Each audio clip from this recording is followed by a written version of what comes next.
အားလုံးပဲမင်္ဂလာပါအင်းမြင့် education မှာဒီနေ့သင်ကြားမယ့်သင်ကြားရေး lesson ကတော့ G6 သင်ယူအခန်းလေးရဲ့ Lesson-7 ပဲဖြစ်ပါတယ်ဆရာတို့ပု္ပ္ပာနံပါတ်ခွန်ကိုဆက်လက်လေ့လာလိုက်ရအောင်ပါပု္ပ္ပာနံပါတ်ခွန်မှာပေးထားသောအချိုးများကိုအရှင်းဆုံးပုံစံဖြင့်ပြပါလို့ပြောထားပါတယ်နံပါတ်ကကြီး 3/4 is to 2လို့ပေးထားပါတယ်အချိုးဒီဆရာတို့စားခြင်းပဲဖြစ်ပါတယ်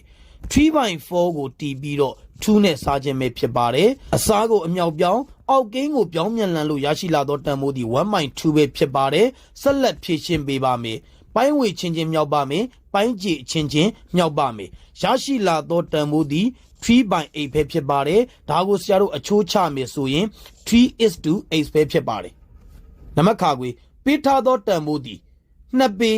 အချိုး8လက်မလို့ပေးထားပါတယ်ပေကိုဆရာတို့လက်မဖွဲပါမယ်12လက်မတပေပါ2ပေဖြစ်သည့်အတွက်24လက်မပါထို့ကြောင့် 24:8 ပဲဖြစ်ပါတယ်အရှင်းဆုံးပုံစံနှင့်ဖော်ပြခိုင်းသည့်အတွက်8တက်လီ8ပါ8 3လီ24ပါရရှိလာသောအချိုးသည် 3:1 ပဲဖြစ်ပါတယ်နံပါတ်ကငယ်20 centimeter is to 1 meter လို့ပေးထားပါတယ်မီတာကိုစင်တီမီတာပြောင်းပါမယ်ထို့ကြောင့်20 is to 100ပဲဖြစ်ပါတယ်အရှင်းဆုံးပုံစံနဲ့ဖော်ပြမယ်ဆိုရင်1 is to 5ပဲဖြစ်ပါတယ်နံပါတ်ကကြီး1 kilogram is to 70 gram လို့ပေးထားပါတယ်ကီလိုဂရမ်ကိုဂရမ်ပြောင်းပါမယ်1ကီလိုဂရမ်မှာ1000 ဂရမ်ရှိပါတယ်ထို့ကြောင့်1000 is to 70ပဲဖြစ်ပါတယ်အရှင်းဆုံးပုံစံနဲ့ဖော်ပြပါမယ်3ညာတစ်လုံးချင်းစီကျေသွားပါမယ်ရရှိလာသောတန်ဖိုးသည်